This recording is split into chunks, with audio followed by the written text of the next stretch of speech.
Good morning. It's time to wake up. It's Sunday, June 11th, and I'm your host, Downtown Logan Brown. This week, we have a special guest, Braydon from the Pickleball Effect. If you've ever been on the hunt for a paddle or have looked up reviews for your paddle on YouTube, I can guarantee you have come across this gentleman. He's been posting YouTube content for over 2 years and even has a website that sells the best paddles on the market. This guy knows a thing or two about pickleball. This is the Sunday Dinking Club. Let's get into it. All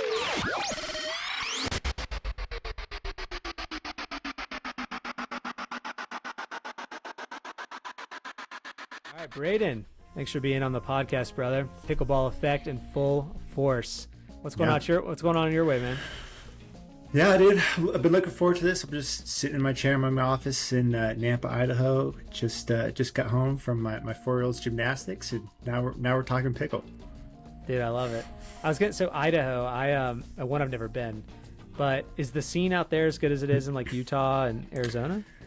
No, so I have a lot of family in Utah. I moved to Nampa about 4 years ago. And it's definitely a lot bigger in Utah. They have like indoor courts out the wazoo. A lot of high level play there. The scene in where I'm in Treasure Valley, it's definitely growing. There's a lot of good players. There's probably about 20 or 30 or so people that I play and kind of mix in with that are all really solid. But yeah, it's definitely growing. We're getting our first big indoor place at the end of the year. Really excited about that. But yeah, it's not quite Utah, but still good. There's some competitive play. Are you getting like a pickle mall? Have you heard of this? The pickle mall thing? Yeah, dude. Is that funny? They're doing like multiple locations, right? That's not just like one place. Yeah, no, I heard it's multiple locations. Yeah. I wonder if that's gonna be annoying. Like if it's gonna be enclosed, or if people are gonna be hearing the pop while they shop. That'll be I don't know, but they're Does going anyone for shop it. anymore, Braydon? Is my wife does. My wife okay. does. Okay. She's all about that physical experience. Oh man, I feel like if it's not like linens or like drapes, my wife's just not going. Like it's just Amazon, just all day long. Yeah. No, packages. It's a hobby for her. She just likes touching the stuff, walking around. She doesn't have to buy anything. She's just gotta be there. Like just gotta be there. I could drop her off at Ross while I go play pickleball, and then come back 2 hours later, and she'll want to shop with me longer. Dude, that sounds like a dream. Wait, so what have you been doing in the winter until now? Like, are you like just pickleball-less all winter long? No, I still play a lot. It's a little trickier. So there is a place, it's called Eagle. It's about 30-40 minutes from me. They have like an indoor tennis place. And so they have like some tap nets and some lines there. And that's been the best. It's really the only like hard court surfaces on indoor. So I play there a lot. There's a couple folks with indoor private courts that I'll play at. And there's a lot of hard court places, but I avoid those. Not a fan of the hard courts or the like basketball, whatever we don't call them courts. Yeah. But no, it's gonna be a lot better this winter. Really, really excited about it. Yeah, it's fun. We're gonna save the private court stuff for a later segment. I want to ask you about that. Yeah, so actually, recently I saw on your Instagram you were at a tournament. Was that in Utah or Idaho? Where were you? Yeah, that was Brigham City, Utah. So that's like 4 hours from me. I got some family that lives there, and so I was there for Memorial Weekend and just signed up for a few events. Did okay. I think I did best in men's doubles. Mixed doubles was a bummer. I had a really good partner. I was really, really looking forward to it. Just didn't work out for us. And then I took a shot at 5-0 singles, went 1 and 2. All my games were within 2-3 points. But I want to play more singles. It's fun. I think I could be competitive there. So we'll see.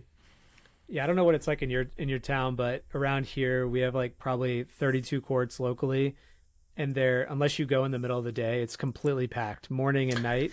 I can't play singles because it's just like always doubles. So I love it, but I can't play. People get mad at you. Yeah, they get mad. Courts are meant for 4. Yeah, I mean there's 60 people out there, so I think the most popular court that's right by my house has like 8 courts. So there's always 30 people waiting on the sideline to roll in. So yeah, that sounds miserable. There's a couple places like that here that are super busy, but then there's others. There's little pockets that people don't play as much. And either go there or do private courts. Dude, private courts are the way to go. You just got to make friends with people who have courts. I honestly have not. I feel like I know at least I'm on the first name basis with probably the best players in Greenville, a couple of which are trying to go, to the next level. I don't know anybody with a private court around here. Maybe I don't know They're the right out people there. yet. I They're know. I'm out sure there. they are. I'm sure there are. Whoever's listening, if you're listening and Yeah. you're in Greenville, South Hit Logan Carolina, up. Hit Logan up. please, I need it. But yeah, what's your tournament life like? Are you just doing it for fun when you can, or do you have any ambition to be a pro or next level? Yeah, for me, it's just for fun. When I originally started playing a few years ago, it was always a goal to be like a competitive 5-0 player, Mm. and like I feel like I'm there. Like I'm in the mix. I'm certainly not the best guy at the tournaments, but I can hang. I'll win a few games, and I'm still trying to get better. I still drill. It's I'm very competitive, but I don't feel a need to try to go beyond that. I've got kids. Mm. I'm old, man. I'm 30, turning 31 this year. I don't Ah, feel a need to push, but there's some qualifiers I might go for just for fun. Yeah, I don't know. Try to squeeze in and get spanked by the Johns. dude, if you could just play them, that'd be amazing. Yeah, it'd be Absolutely, fun. that'd be a lot of fun. So actually, how long have you been doing Pickleball Effect, or how long have you been playing?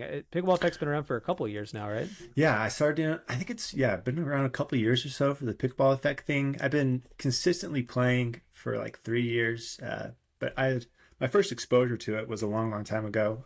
When in high school, I did a tennis tournament. There were some courts at a tournament I was playing. I was like, what is this? And so I've dabbled in it, but started playing consistently like three years ago. Dude, we're like the same age. When I was playing high school tennis, I never had heard of this ever, ever, ever. Like this never crossed my It's because path. it was Utah, dude. I grew up in Utah. I was playing a tournament in Ogden, and like it's been in Utah for a long time. That is wild. I didn't even know it was I mean, I knew it was a thing. Maybe, why I knew it was a thing is because when I was playing tennis at a local club here in town, not like one of those fancy clubs, but the every man's club. They started lining the tennis courts with pickleball lines, and everybody was just giving them shit. And anyway, that's when I found out about it. But then when the pandemic hit, and we were having a baby and all that stuff, I had some courts right down the street from me. I was like, I'm just gonna go try this out, and I fell in love with it. Yeah, dude, that's So awesome. I think that's a lot of people's story. yeah, I mean it is. It's probably like the biggest reason why it's grown so much is the pandemic and activity that people can go out and do. And Yeah, dude, it's pretty remarkable. It's been really fun to watch. so being a Utahn, right? Utah or Utahns. Yeah, yeah. Grew up in the Utahns. All right, we'll try to be as objective as possible. Which state right now do you think is the best pickleball state? Like my three are like Arizona, Utah, or Florida, but where are you at? Yeah, I mean, all, I've only played in Utah. I haven't played in Arizona or Florida yet, but I know that there's big groups of pros in Arizona and Florida. I can't speak to which one's bigger than the other, but I would think if you're trying to make a run at it, you'd want to move to one of those areas and get involved with the stuff they have going on because you got to get that high level play. Like it makes a big Mm, difference. But yeah, yeah, I don't know. I don't know what's better than another. Do you know which one's the best? the best. I mean, so I interviewed James Ignatowicz, who's in Florida. He's down in like Boca Raton. Uh-huh. I mean, if you could get in with his crew, which is like J.W. Johnson, Georgia Johnson, him, Anna Lee Waters, and Anna Bright. If you could be playing with them consistently, I think that would really help your Yeah, game. yeah, I would think so. But at the same time, I interviewed Eric Roddy, who beat Tyson and not Ben Johns, Jack Sock at the PPA in Oh Charlotte. yeah, that was crazy.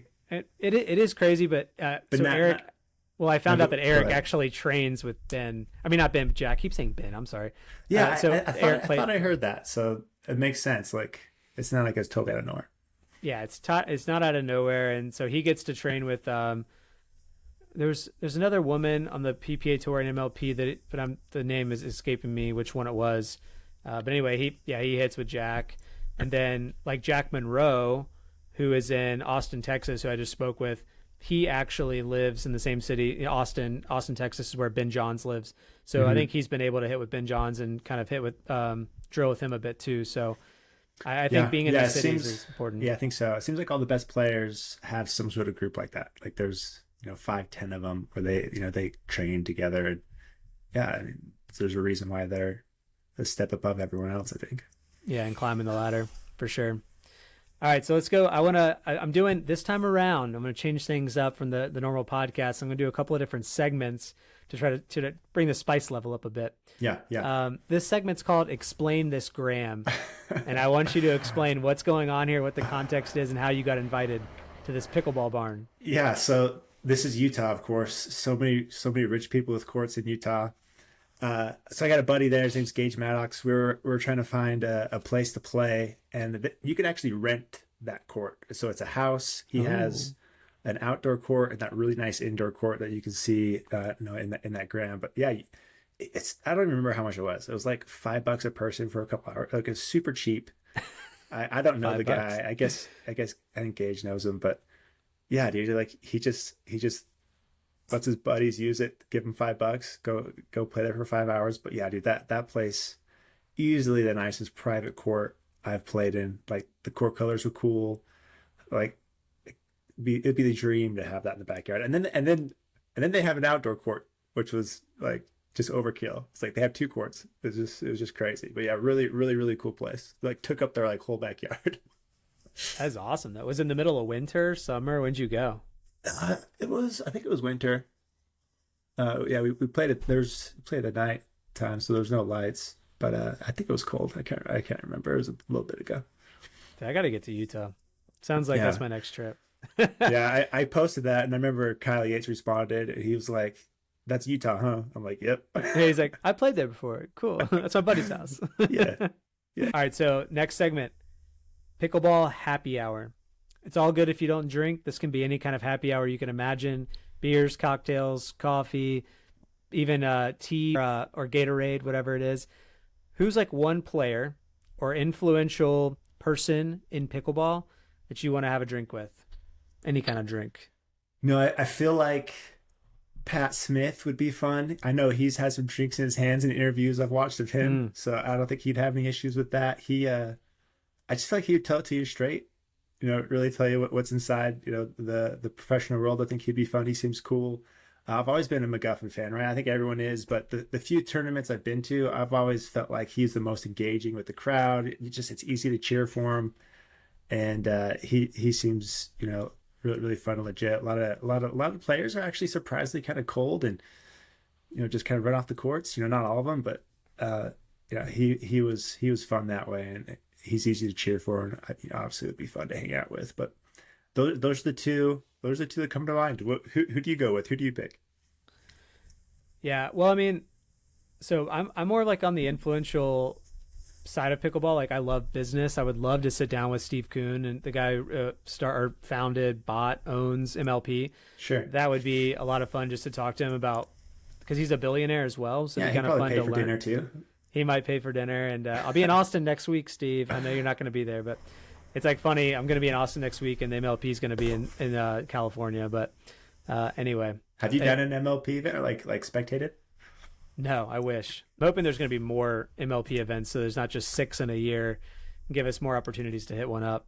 Yeah, we'll see what they do, because like there's the novelty side of it, right? Like, there's only so many majors in a year in golf. It almost seems like a good idea to keep it smaller so that they seem more special. I don't know. We'll see what they do. I just wouldn't mind more like small matchups here or there. Like, are you paying attention to what's going on with this Tuesday night Pickleball in America event? Yeah, it's really cool. Whoever owns that social media account is crushing it. Yeah. I mean, it's like so much fun. Like, when they want, like, what is it? Like, when they want a challenge, they throw a chicken, like a rubber chicken on the, like that. Dude, and they've got like the security guard that's fake. And I mean, I mean, more of that, please. But I could see that with MLP too. Like, bring like 4 or 5 teams together and run like a mini MLP in some sort of area in the country, like a division or something. Like, like a small division division. kind of thing. Yeah. I don't know, something like that would be a lot of fun. All right, so tell me the next segment: favorite shot in pickleball. I've got a lot on my list here. One, I don't know if you know about, called the Batman. Have you seen Pickleball Will's Batman? No, what's this? It sounds like something he would call it. Whatever it is. It's something. So basically, it's like you let the ball come back over in a dink, and then you kind of turn your body and you lift your arm and dink it through your arm. So it's called like the Batman.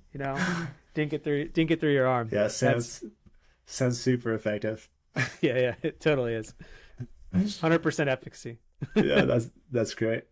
Yeah, we need to make up a shot. I'll have to start working on that. Please do. Yeah, no, favorite shot. Nothing feels better than like a strong counter for me. I love it when someone comes at me and then you just shove it back at them, and it's very satisfying. Are you like a That two-hand backhand winner guy, or are you just like straight blocking? you know, I've been working on the Tui for a bit. I feel like I actually kind of made a breakthrough a couple weeks ago.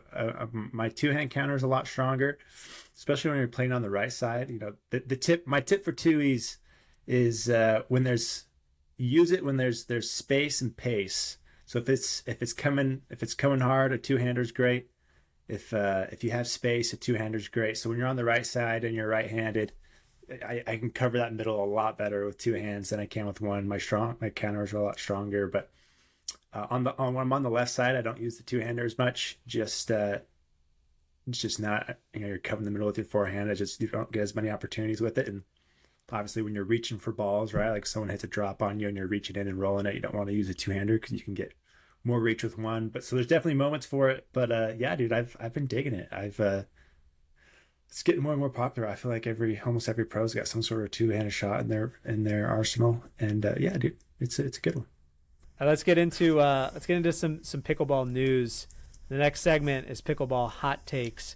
So we're gonna roll through some of like the top news happening around the sport. Some of this is a bit e-news, but nonetheless, it's news. All right, so first topic, is tennis a thing of the past? My dad and some other folks I used to play tennis with who were like in their 60s told me how big of a boom tennis had in the 70s, and like courts used to be packed almost like pickleball back then, and like that's why all these tennis courts were built across America.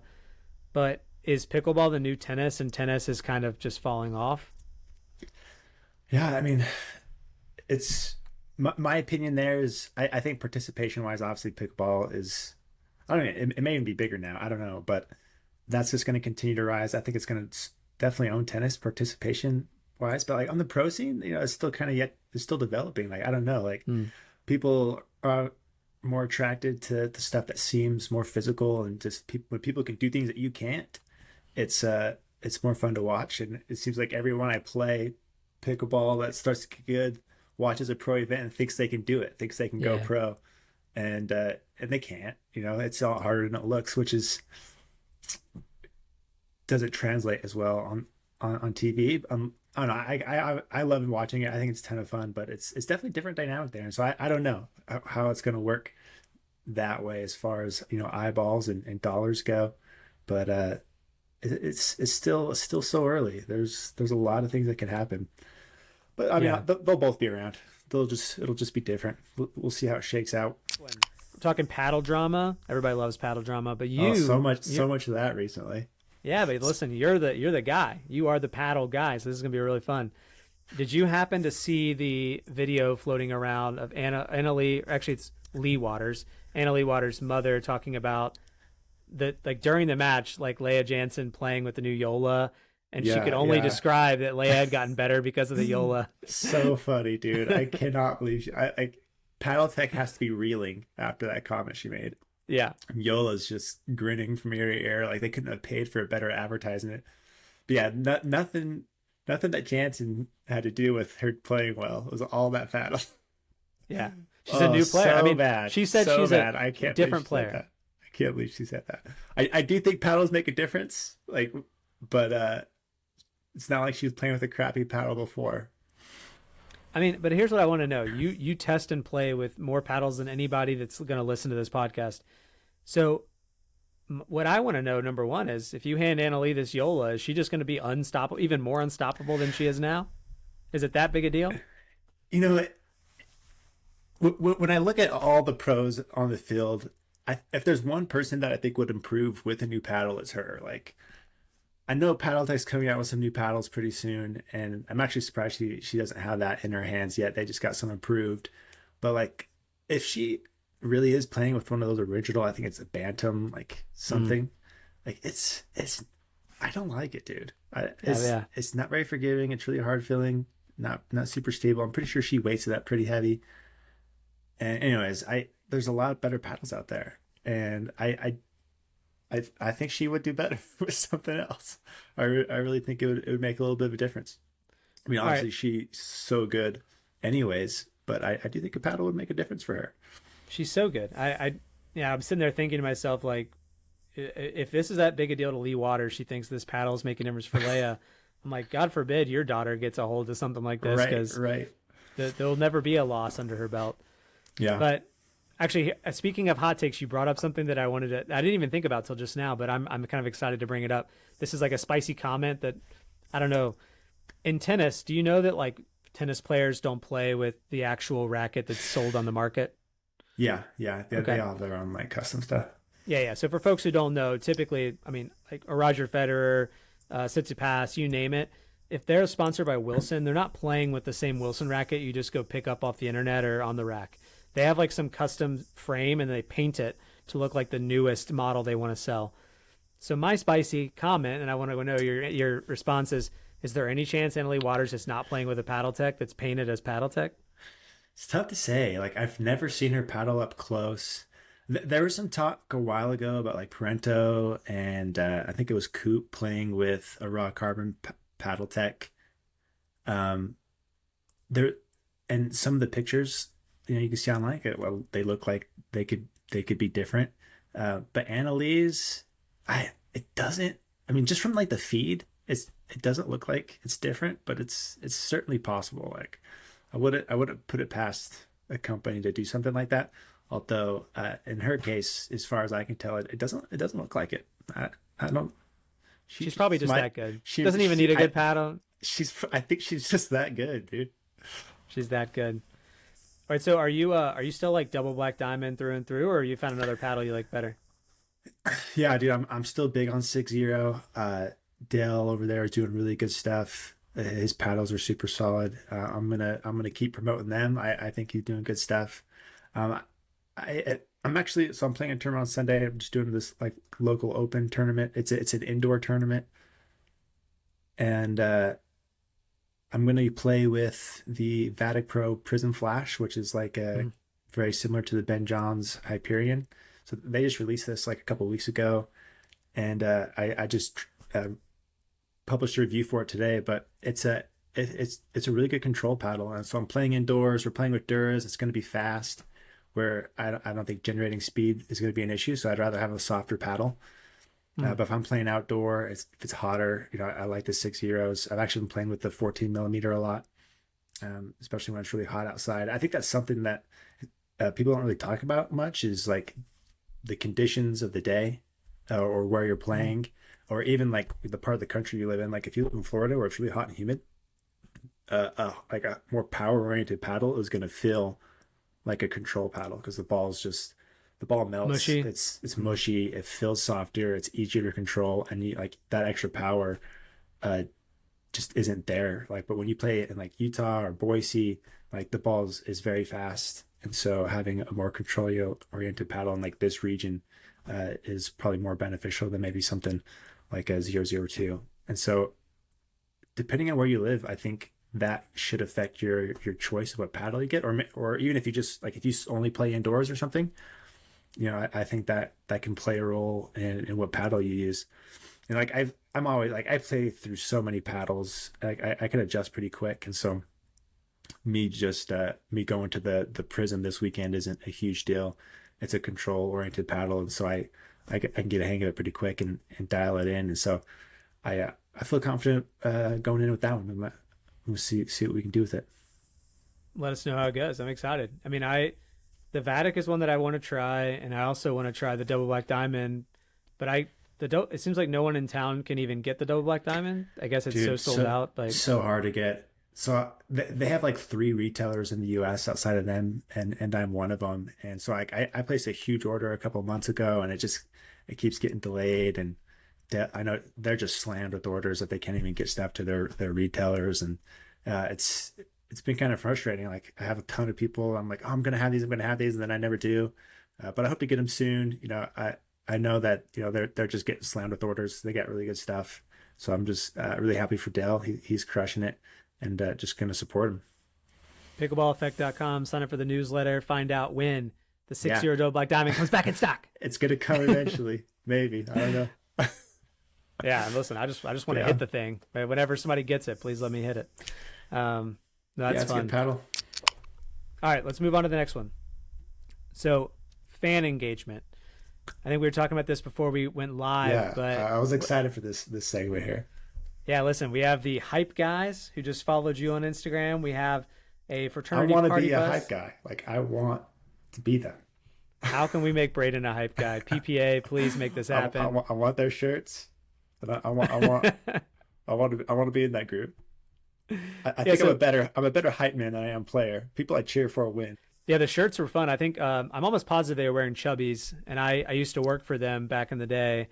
And one of the founders of Chubbies, who still works for the brand, they basically went IPO'd, and now they're combined with other companies. But he's still there, and we were DMing on Instagram, and I was like, man, you need to sponsor the Hype Zone. The hype men need to be wearing all Chubbies stuff. Because Tyson wears Chubbies, and I don't know, a lot of people wear Chubbies, but that fits their brand perfect. Yeah, they don't have to think twice about that. That should just happen. We need one of those, absolutely. All right, what do you think about this? Did you get to see some of the rowdiness of the crowd, and do you like that vibe more than traditional tennis, or maybe what the PPA has been for the last year and a half? Yeah, it's a kind of a fun topic because I think it's fun. I like cheering. I like getting loud. There's obviously some players that don't like it, but I'm here for it. But it could be that like maybe this tournament is known for being rowdier. Like, I'm a big golf fan, and there's a tournament in Arizona every year where like it's known for being louder, and it could turn into something like that.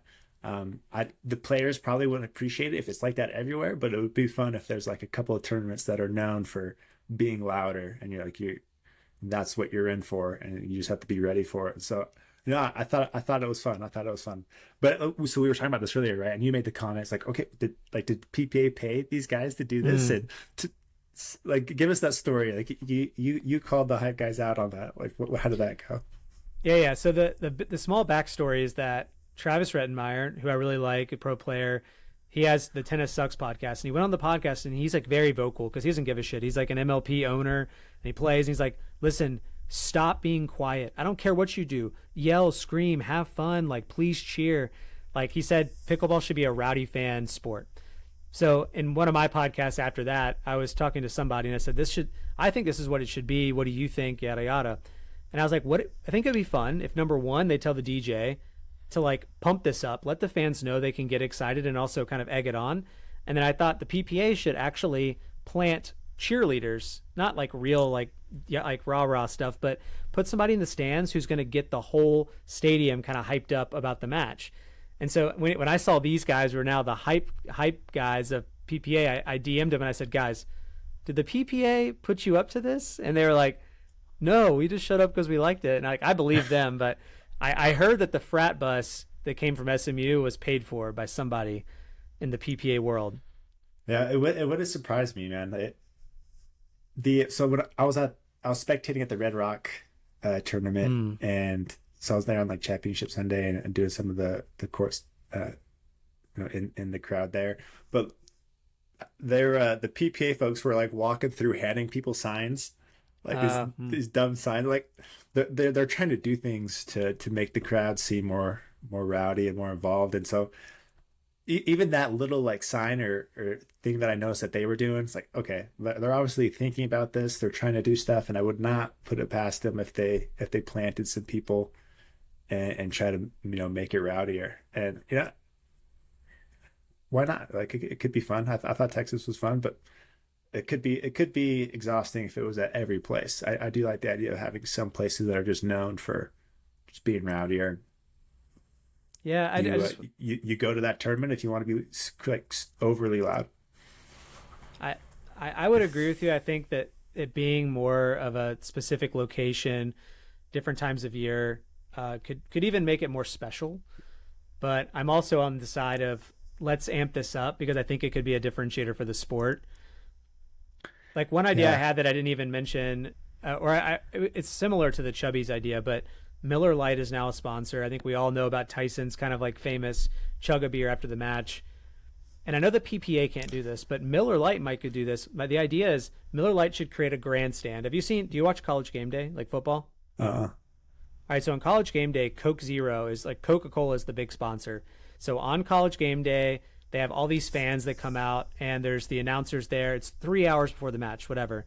And there's this grandstand that Coke Zero has built, and they put like all the students in there, and they're just like drinking Coke Zeros and hanging out.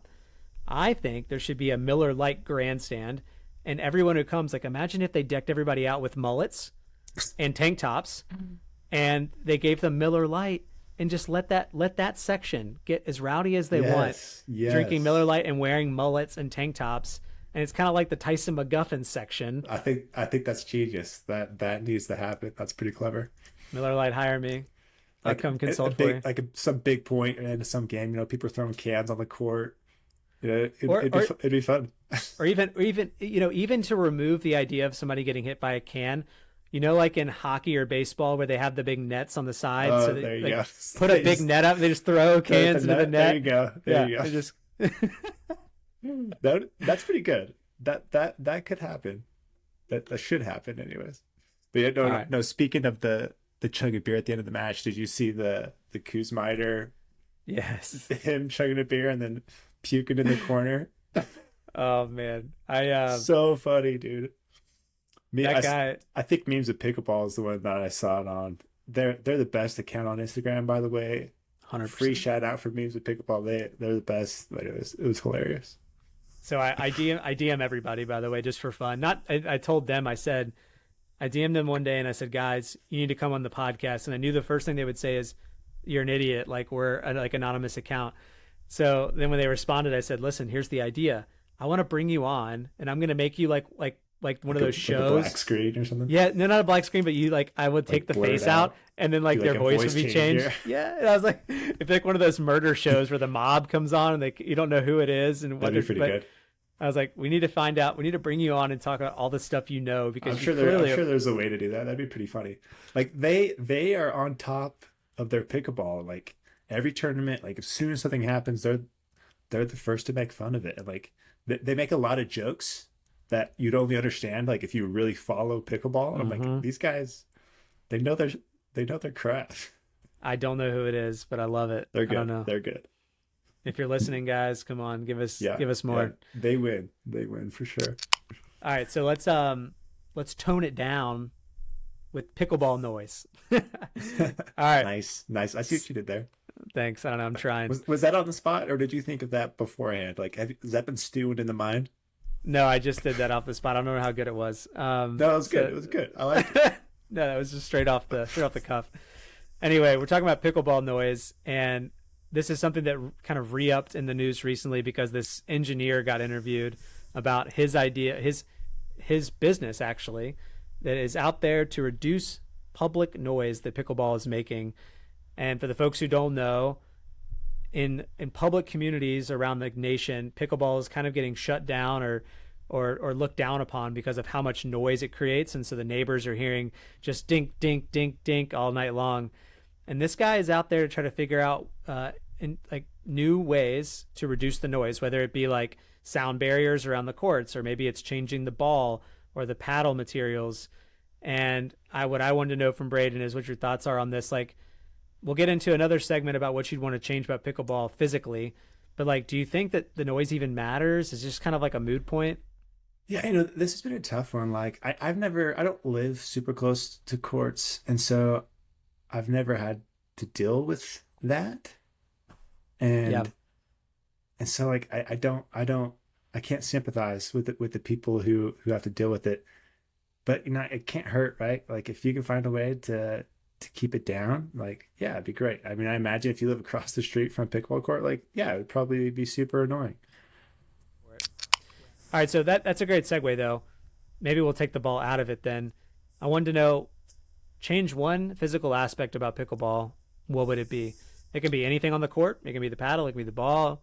Something totally different. I'm actually going to steal Fed's. So Stackshrews, someone asked him this question, and I never thought of it before. I didn't know that. Okay. And he had a really good answer. He suggested, he's like, I would raise the net a couple inches. He's like, the game has changed so much where people are speeding the ball up so low and like he thinks it would change the game a lot if you raise the net. It would make it a lot more difficult to attack, and change the game up a bit. And I was like, oh, I thought that was really interesting. I was like, if we could raise the net a couple inches, like that would drastically change the game. Then like a faster paddle or something. You have to be, you can't just speed up anything. You really have to work pretty hard for it. 'Cause, I don't know. You still have to work for it, but some of these guys, man, they're some pretty ridiculous stuff. Super low. I mean, bringing the net up a couple inches would kind of take some of those options away. That was a really good answer. I actually never thought about that. I don't really know who. I never thought of it until he mentioned. I was like, oh, that'd be interesting. Yeah, my mind goes to simple things like putting in a doubles alley or something. But yeah, who arbitrarily decided the net height? I don't know who decides those kind of things. The pickle guy in Seattle. I forget his name. There you go. Yeah, the guy in his backyard who was using his dog's ball. He decided. He was the guy. He decided all the things. It has to be a wiffle ball. The net's got to be 34 inches. He probably wrote the rule book. I'm sure he did. We'll have to look that up. Yeah, I need to find the original one. Who wrote the original rule book? Like, who, or did it get changed? I don't know. Like the double bounce rule, like that was. There's no way that was like an initial rule, but like it's a really clever one, and that really makes it.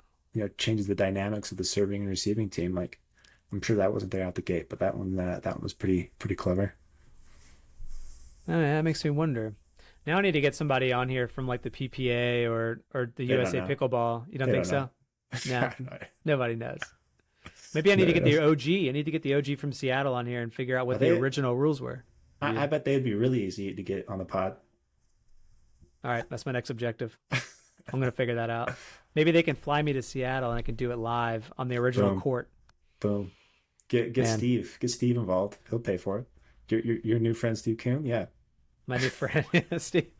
We're hanging out next week. It's cool. Taking the private jet to San Clemente. It's going to be great. Yeah. No problem. We're going to go hit some balls in San Clemente. Eat some oranges. We'll stop by your house after. We'll just fly up there. Place. I'll show you where the private courts are. Ooh. I can't wait to up with my first private court. I'm going to totally DM you and be like, here I am. I made first private court experience. I made it. All right, cool. So Braydon, let's talk PPA San Clemente. We're recording this on a Thursday. Singles is at the championship. So actually we have Connor Garnett, which is the guy who's the standout breakaway from Atlanta, just made it to the championship. And of course, Tyson McGuffin. Who ended up beating Schick? Because he beat Frazier and Ben today. Who beat Schick? Tyson crushed him. Tyson crushed him? Yeah, but I think he might have been tired. He didn't have to come through the qualifiers this time, did he? No, I think he's got enough points now. Yeah, he's in the mix. Well, that's too bad. He was making another run. Like he made that huge run a month or so ago or whatever. It hasn't done anything since then. It's like lost like first round every time, and then today he does it again. I know, but the dude is like a full-time student. I don't even understand, one, why he's doing this, and two, how he is getting away with going to med school and playing full-time pickleball, basically. I like his game, dude. Like he can ball. Like if he gets a chance to do it full time, I think he can compete for like, pretty consistent. Hey, listen, doctor, pickleball player. I'm pickleball too. I don't need to save lives out here. But yeah, so are you? Do you have any like favorite duos in the men's, women's, or mixed doubles? Yeah, so I was looking at some of the teams earlier today. One that looked interesting and mixed. I think it was Dazan and who was it? I think maybe Alshon. Oh, really? Megan and Christian are playing together? I think that's what it was. Yeah, but then that's right. A lot of the others, kind of look, like per usual kind of thing. That would be interesting. We'll see what they do. Yeah, I kind of broke my list into the regulars. So on like the mixed side, I don't know how you're stopping Waters and Johns, like the Annalie and Ben, but the couple that I like for mixed that might be a breakthrough this weekend. And so I guess we'll find out. Whoever's listening on Sunday will find out how wrong or right we are. But I like the Andrea Coop and Ben Frazier duo. Oh, Dylan Frazier? Dylan Frazier, yeah. Yeah. That's who I think. I think Yeah, that duo would be good. Frazier's so good, dude. On the men's side, I mean, I'm a huge Tyson fan and James. I would love to see them do well, but they're They on haven't the done side much. of They haven't done much recently. yeah, and they're on the Johns Brothers side of the draw this weekend, I think. So that one's going to be difficult to get through, and I think Matt Wright and Riley Newman will probably make it through on their side. But the two Were, that actually were you surprised to see Newman and his sister make it the championship Sunday last week? you mean just him, right? He takes over the whole court, man. He's like left, right, middle. I don't know. He's all over the place. There were some viral highlights of him just It's just taking him. over the whole court, but no, No, she's good too. she. I mean, obviously their games complement each other well. Yeah, you go with the Newmans. I'm going Coop and Frazier. On the men's side, my breakthrough is Steve Deacon and Colin Schick. You I want think to see. so? Well, I want to see what happens there. I'm gonna throw a little Steve curveball. hasn't done much since he's been back. Yeah, but the I- Charlotte run, he did well, man. Him and Travis Rettenmeyer made it to the semis. Oh, did they? I don't remember that. Yeah, and that was a good bust out. So I'm like, hey, this guy with Colin Schick might be able to make it happen. No, Let's find out. Colin's got game. It just kind of depends. I think he's a little streaky right now. Like Mhm. it just depends on who shows up that day. But then on the men's side though, you got Pablo Tellez and Fed. Mhm. They gave the Johns a big push last weekend. They keep getting better and better together, man. I think I just don't know if they beat Wright and Newman. That's my thing. I don't know if they get past them. They could. They could. I mean, if somebody's going to push them, I feel like they've got the game. They Big play Sam high. Query's got a chance. He's in the draw Oh, now. yeah, he's in the draw. This is the first tournament. Is this the first? It's the first PPA tournament he's played this year outside of LMLP. I think maybe he did one like in January or something. Yeah, he hasn't Sam. made it to the main draw, and but Sammy. he's got to play Yates and Redmeyer. I'm not sure how well that's going to It's go. not even like fun. He's not even fun to talk about anymore. He's old news. You know the guy last weekend, Vic, who got second in singles. Did you watch him from Martinez Hawaii? Vic. Yeah, Martinez Vic. The 6-0 dude. Yeah. Yeah, that's right. So Julian beat him today in the first round, Oh, did he? but then he ended up losing. But anyway, yeah. So Uh, anyway, That's so wait, I didn't realize I didn't look him up. So Vic makes it champion Sunday and then loses first round today. yeah, yeah. There is something about like when these new guys come, right? Like they're really good the first, tournament or two they play in, like where no one knows who they are. And then once they figure them out, they have to make adjustments. So you just don't know if they can or not. Yeah, championship Sunday, 10 a.m. to 4 p.m. Pacific on the Tube. The Tube exclusively. You don't have to bebop around across cable networks and YouTube. Yeah, it's nice. I like it. All right, well, dude, this has been really fun, and I appreciate you coming on. We got to let the people know about your new Edgeguard tape. Where can we get this? Is it on the site already? No, it's not up yet. So I got it all ready to go. We're gonna go live on. I'm gonna go live on Amazon first. Okay. And Like you have your own Pickleball Effect shop there? Yes, Pickleball Effect. I do it primarily with my brother, and so he's managing the Amazon account. He's pushing. We're gonna go live on the 19th. But yeah, dude, I'm like way more excited for this Edgeguard tape than I should be. But all it is like. Hey, don't say all it is. You got to give us the elevator pitch. Tell us why we want this. I'll give you the pitch. I'll give you the pitch. So the story goes though that like I've always wanted to cover up the lead tape I put on my paddle. I usually use lead, and so I've used electrical tape for a long time. I've used like Pro Lite stuff. I've used Gearbox's stuff before, but all of them have like good things about them. But there's none of them I'm like stoked on. Like Pro Lite stuff I think is it's too heavy. It weighs too much. It's too thick. And then like Gearbox Selkirk stuff it's just a short piece. Like it covers the top. You can't put it across can't cover the whole paddle, which is super annoying. And all these things have brands on them. Like I don't want someone's brand on it. I don't care. I just want a brandless, nice Edgeguard tape that covers my whole paddle. And like it doesn't exist. It's stupid. And so I went and found a manufacturer, and that was, well, I guess to back it up a little more, like I really like the stuff that some of this material that's out there. I just want it to be one long piece. I want multiple colors. I want it to be brandless. So I went and found a manufacturer I like that makes some really durable, lightweight stuff. This material that's really good. You can customize like the width. So I have it 20 millimeters, width, so it covers a 16, inch paddle or less. And so it looks really good. It's stretchy. It molds the paddle. It doesn't leave like the sticky residue like electrical tape or. And I've seen people use all sorts of tape, and it's a lot lighter and just fits the paddle. It's meant for pickleball, and it comes in one long 58-inch strip, which is what I'm like most stoked about. So you can cut it to the length you want. Like you can fit it to your paddle. If you just want to do the top, you cover the top. If you want to cover your whole paddle, you cover the whole paddle. And so you customize the length, and it's just really lightweight, durable stuff. It's meant for pickleball, and it looks really cool on there. And I'm like really surprised someone hasn't done this yet.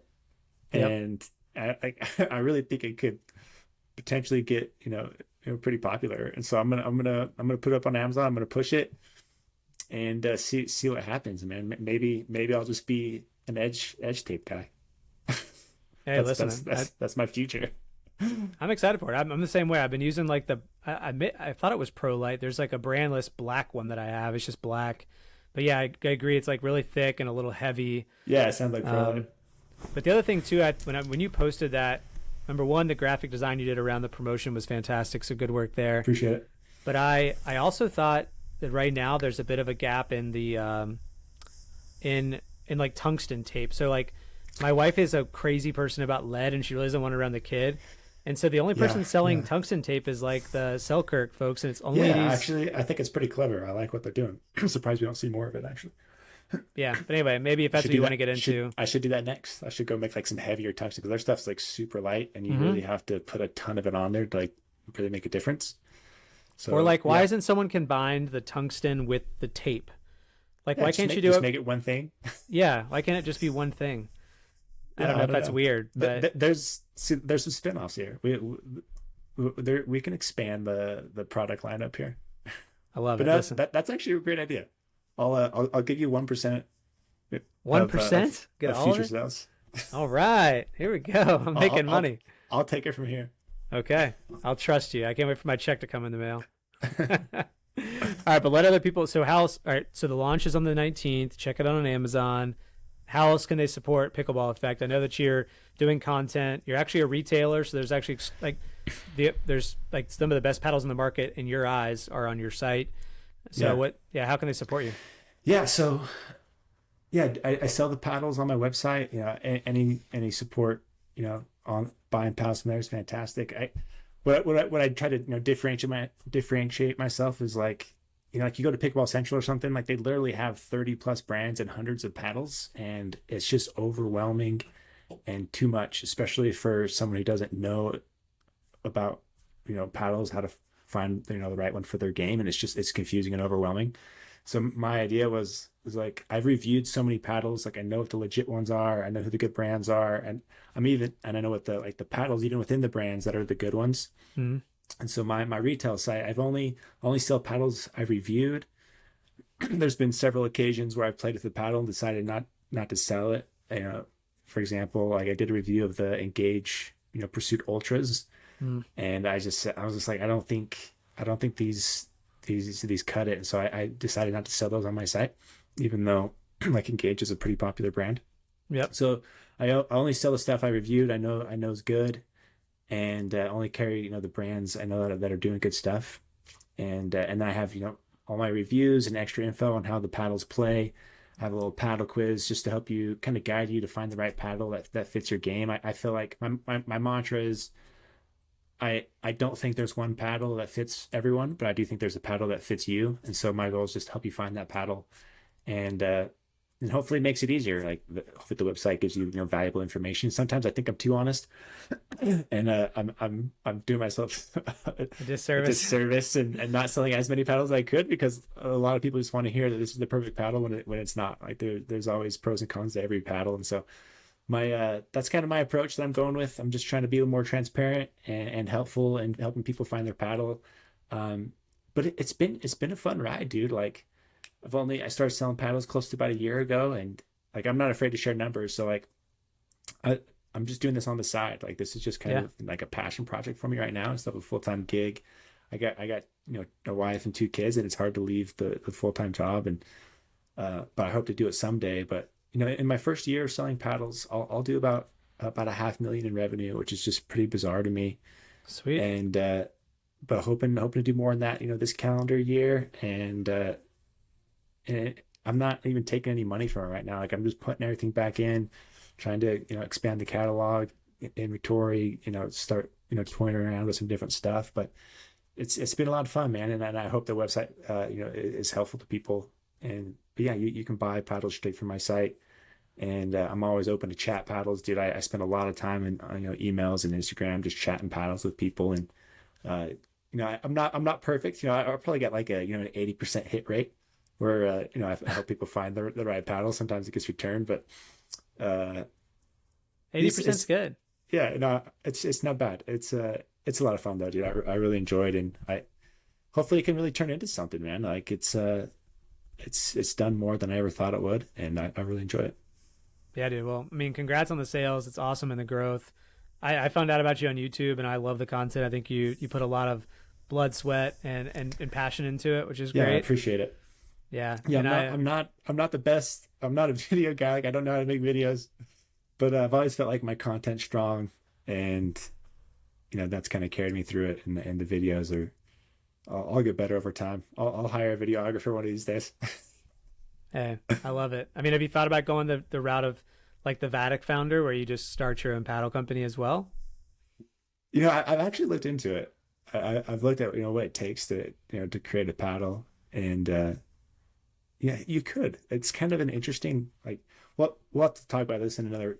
Get me back on the pod, and we can talk about the paddle industry. But it's this weird market where like you can honestly it's fairly easy to go and start a paddle brand, and a lot of it's in marketing.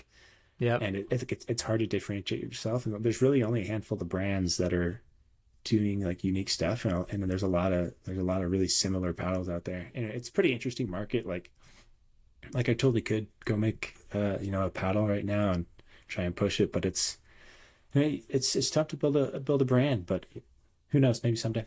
I think Pickleball Central has kind of their own brand. Costco's got their Kirkland brand. Yeah, but you're Pickleball. I gotta go make. I can go make my own Kirkland brand. Start pushing it and sell it on the site. I love the logo. It's great.